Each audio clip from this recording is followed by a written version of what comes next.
पीछे जो ये आज का हमला नहीं है, ये तो हमला वंचितों पे सदियों से होता है। और ये कोई पहला वंचित वर्ग का कोई व्यक्ति नहीं जिसकी जान पे बनाई है। ऐसे बहुत सारे इंसिडेंट हुए, बहुत सारे लोगों की जान गई, लेकिन आज कानून का राज है। जब मेरे जैसे व्यक्ति के साथ ये हो रहा है तो आम वंचित वर्ग के व्यक्ति के साथ क्या होता है, उत्तर प्रदेश में क्या लॉ एंड ऑर्डर है, इसको हमें समझना चाहिए। और अब तक क्या कार्रवाई, ये 24 घंटे ज़्यादा आपके सामने है। मैं तो मौत और ज़िंदगी के बीच लड़ रहा था, लेकिन अपराधी अभी भी खुलेआम घूम रहे हैं। ये बिना सत्ता के संरक्षण के नहीं हो सकता है। क्या इंटेलिजेंस है पुलिस की, क्या उनके पास इंफॉर्मेशन है, सूत्र उनके बहुत बड़े बड़े हो जाते हैं। अब तक क्यों आरोपी गिरफ्तार नहीं हुए? गाड़ी भी बरामद इसलिए हुई क्योंकि गांव वालों ने बता दिया कि मीरकपुर में कोई गाड़ी खड़ी करके गया है। अब तक लोग नहीं मिले। ये वंचितों का बेटा है, अगर मर भी जाएगा तो क्या फ़र्क पड़ेगा, लोग भूल जाएंगे। ये किसी रानी का बेटा नहीं है, तो अगर उसको कुछ होगा, किसी कमिश्नर साहब से जुड़ा हुआ मामला नहीं है कि 4-5 घंटे में कुत्ता बरामद हो जाएगा। मैं मानता हूँ सरकार की घोर लापरवाही है, और मुख्यमंत्री का बिल्कुल ना बोलना और बड़े बड़े दावे करना और इस घटना में ना बोलना स्पष्ट करता है कि मुख्यमंत्री सत्ता को संरक्षण दे रहे हैं, अपराधियों को संरक्षण दे रहे हैं, और उनके संरक्षण में अपराधी पल रहे हैं। और ये कानून व्यवस्था के लिए, लोगों के कानून के प्रति विश्वास के लिए बड़ा खतरनाक है। अच्छा, हम लोगों ने सीसीटीवी देखा, उसमें दिख रहा है कि पीछे से गाड़ी आके चेस करती है। और क्या कुछ अगर कुछ बता पाएंगे कि आप कहाँ थे, कैसे फायर? देखिए, मैं दिल्ली से लौटा हूँ, मेरे एक साथी की डेथ हुई, मैं थोड़ा सा परेशान था। फिर उस डेथ की सूचना के बाद मुझे आना था देवबंद में। हमारे एक साथी की माताजी की डेथ हो गई थी, उनके रस्म पगड़ी का कार्यक्रम था। उनके घर से जैसे मैं निकला, सहारनपुर की तरफ मुश्किल से 50 मीटर चला होगा, एक गाड़ी आती है। मैं फ़ोन पे थोड़ा मेरा ध्यान था, उसने जो वहाँ से गोली चलती है और वो गोली मेरे कान के पास से निकलती है। मैं अपने साथियों को कहता हूँ कि गोली चली है। पहले मुझे लगा, उस आवाज़ से लगा पटाखा है, लेकिन बाद में जब वो वाइब्रेशन हुई जाते हुए तो मुझे एहसास हुआ गोली, और वो गाड़ी में टकराई भी।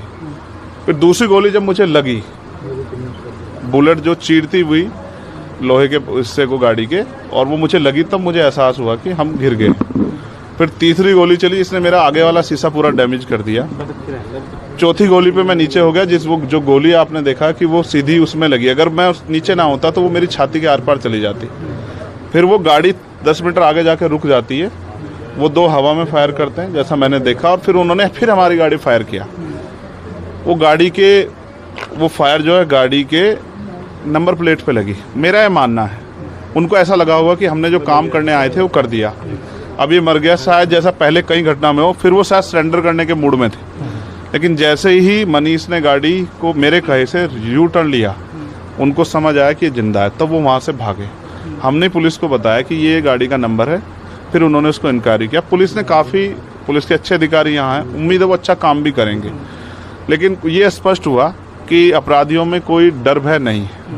कितने लोग थे? 3 लोग थे। 2 लोग असले से हमला कर रहे थे, एक व्यक्ति गाड़ी चला रहा था। चंद्रशेखर जी, कोई थ्रेट कॉल आया हो आपको इससे पहले, कोई धमकी? पिछले कई सालों से आ रही है। मैं लगातार पुलिस को इंटीमेट भी करता रहता हूँ। मैंने डीजीपी को भी लिखा, गृह मंत्री को भी लिखा, मुख्यमंत्री को भी लिखा, यहाँ के पहले एसएसपी डीएम थे उनको भी लिखा। लेकिन डीएम साहब जो पिछले थे, अखिलेश सिंह जी, उन्होंने साफ मना कर दिया कि चीफ मिनिस्टर नहीं चाहते चंद्रशेखर को सुरक्षा दी जाए। मेरे आज भी याद है ये बात, क्योंकि मैंने एलआईयू के अधिकारी द्वारा पूछा कि भाई मैंने आपको बताया थ्रेट भी है, फिर क्यों नहीं हो रहा है? तो उन्होंने कहा भाई ये सरकार का मामला, सरकार चाहे तो दे सकती। तो मैं चाहता हूँ मुख्यमंत्री इंतजार कर रहे हैं कब चंद्रशेखर मरे, उनका काम आसान हो। लेकिन उनको ये नहीं पता कि गरीबों की, कमजोरों की, शोषितों की बात करने वाला चंद्रशेखर इतनी आसानी से उनकी रास्ते में से नहीं हटेगा। अतीक अशरफ के साथ जैसा हुआ वैसा ही कुछ होने वाला था, ऐसा आपको लगता है?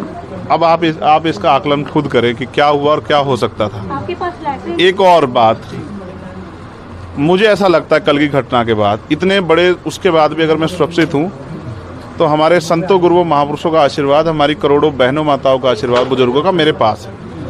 और मैं जो जिम्मेदारी मैं लेके मैदान में आया हूँ, बाबा साहब अम्बेडकर, मान्यवर काशीराम साहब, सदगुरु रविदास जी का जो बेगमपुरा राज का सपना है, मानवता के राज का सपना है, संविधान को लागू कराने का है, इन वर्गों को अधिकार देने का है, जब तक वो पूरा नहीं होगा मैं कहीं जाने वाला भी नहीं। गाड़ी को मीरकपुर में छोड़कर अपराधी भाग जाते हैं, तो कुछ और बता रहे, कुछ तो कहानी कुछ और नया मोड़ देने की कोशिश हो सकता है वो चाहते थे जो गुजरों और दलित समाज में एकता बनी है वो एकता टूट जाए, ये होगा ही नहीं कभी।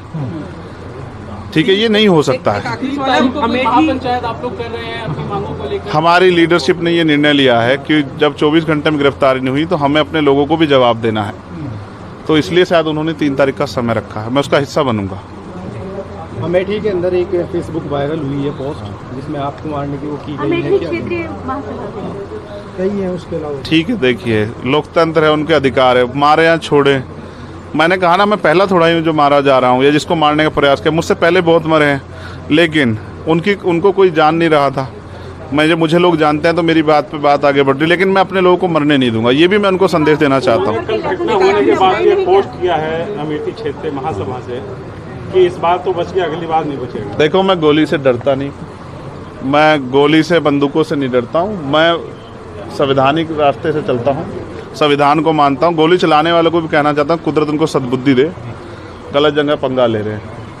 मैं झगड़ा नहीं चाहता, मैं अपने लोगों को भी ये कह रहा हूँ कल से शांति बनाओ को और संविधान के रास्ते चलो। वो हमें डिस्टर्ब करना चाहते हैं कि जो हम राजनीतिक ताकत हमारी बन रही हो कमज़ोर हो जाए, हम दूसरी दिशा चले जाएं। लेकिन ये भी एक अटूट सत्य है कि हम संविधान के जरिए जवाब देना जानते हैं, और किसी को गलतफहमी हो तो वो गलतफहमी सुधारने का समय वो क्यों वो कर रहे थे, वो पाला खींच लें।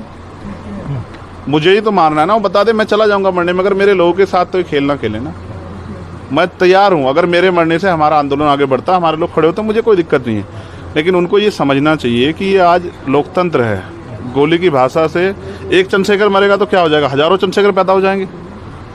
ये समाज, बहुजन समाज तो उपजाऊ समाज है। एक मरेगा 1000 पैदा हो, कितने चंद्रशेखर मारोगे? और मारो गोलियों में, सत्ता का संरक्षण आपको है, मुख्यमंत्री आपका अपना है, खूब चंद्रशेखर को मारो, हर जिले से चंद्रशेखर पैदा होंगे। पहली घटना लेकिन बाबा साहब अम्बेडकर और माननीय काशीराम साहब को सपना पूरा करे बगैर संविधान को लागू करवाए हम लोग जाएंगे नहीं। चंद्रशेखर भाई, पहली घटना आपके साथ मुजफ्फरनगर में हुई, दूसरी अब देवबंद में हुई। क्या लगता है कि आसपास का क्षेत्र उससे पहले बुलंदशहर? अगर पहली घटना पे ठोस कार्रवाई हो जाती तो अपराधियों के हौसले कमजोर होते। लेकिन मैंने कहा ना कि एक रानी का नहीं, एक प्राइमरी स्कूल के हेडमास्टर का बेटा है, एक गरीब माँ का बेटा है, तो मर जाए क्या फर्क पड़ा, किसी को क्या फर्क पड़ता है? उनका रास्ते कांटा आसान से निकल रहा है, तो इसलिए उनको लगा कोई वो नहीं। लेकिन जनता समझ रही है। मेरे एक एक खून का जवाब मेरे लोग जो है ना मुझे संरक्षण दे के लेंगे, और वो सबक सिखाएंगे इस भारतीय जनता पार्टी की सरकार को, जिसके अब संरक्षण में गुंडे पल रहे हैं। एक आखिरी सवाल है, क्या ये पॉलिटिकल अटैक था आपको लगता है? पुलिस जांच कर रही है कि मेरे मरने से किसको फायदा हो सकता है, कौन मुझे चाहता मैं मर जाऊं। पुलिस जांच कर रही है, मुझे उम्मीद है पुलिस फेयर जांच करके, कोई मैनिपुलेट करके नहीं, सही जवाब देगी कि उन्होंने ऐसा क्यों किया। चंद्रशेखर का जो कद बढ़ रहा है देश के अंदर, कई मुख्यमंत्रियों ने भी अब ट्वीट किया है, ओवैसी ट्वीट कर रहे हैं, कहीं और कर रहे हैं, तो इस चीज़ को क्या ये लगता है? कुछ भी गलत होगा तो लोग बोलेंगे। अगर कल मेरी जान ही चली जाती तो लोग फिर भी तो उनको पीड़ा होती, उनको अपना भी देखना है, कल उनके साथ भी हो सकती है। ये लाइन ही विचारधारा ही गलत है कि गोली से वो करो, और ये बीजेपी की भाषा है, गोली मारो सालों को, ये वो उपजाऊ हो रही है। देखिए, बहन जी से मेरी कोई नाराज़गी नहीं है, मैंने उनको हमेशा बड़ा माना, वो मुझे छोटा नहीं मानती अपने परिवार का। उनको ये घटना छोटी लगी, शायद अगर मैं मर भी जाता शायद उनको इस पर कोई शायद बुरा नहीं लगता, मुझे उनसे कोई दुख नहीं है। मेरे लोग मेरे साथ हैं, ये बहुत, और वो समझ रहे हैं कि जो उनके लिए मरने को तैयार है, जिसने जो जान पे जिसकी बनाई है, वो हमारा अपना है। मेरे लोग मेरे साथ खड़े होंगे, मैं इस लड़ाई को लड़ता रहूँगा। लगभग सभी दलों के लोग आपसे मिलने आए हैं, कैसा कुछ देखते हैं, क्या? नहीं, मैं उनका धन्यवाद करता हूँ। नहीं, मैं कह रहा हूँ बस सबका धन्यवाद करता हूँ, मगर ये है मैं ये प्रयास करूँगा कि भविष्य में ऐसा किसी के साथ ना हो, इसलिए लॉ एंड ऑर्डर के कानून व्यवस्था अच्छी होनी चाहिए, मुख्यमंत्री उस पर ध्यान देना चाहिए। बात चंद्रशेखर की नहीं है, बात इस प्रदेश में हो रही हजारों बहनों के साथ जो अस्मतें लूट रही है, हर महीने रेप हत्याएं हो रही हैं, लोगों की जान जा रही है, ये सब उन पर वो करता है। तो वो मुख्यमंत्री पद पर बैठे हैं, अगर वो इसको संभाल नहीं पा रहे तो क्या फायदा, फिर उनको इस्तीफा दे देना चाहिए। फिलहाल आप ठीक है, डिस्चार्ज किया जा रहा है? हाँ ठीक हूँ, बस कार्यकर्ताओं ने आज जो है जगह जगह ज्ञापन दिया है, सहारनपुर में दिया, अगली रणनीति क्या रहेगी? नहीं, कोई रणनीति नहीं है, पार्टी के सीनियर लीडर जो तय करेंगे हम लोग उस पर काम करेंगे। और दूसरा, मेरे पीठ में जहाँ गोली लगी है वहाँ ड्रेसिंग जारी है, पहले से आराम है, बस एक जलन और वो घाव है, जख्म वो तो है ही, तो सांस लेने में दिक्कत थी, बीपी जो है फ्लक्चुएट हो रहा था, अप डाउन हो रहा था, वो अब ठीक है पहले से।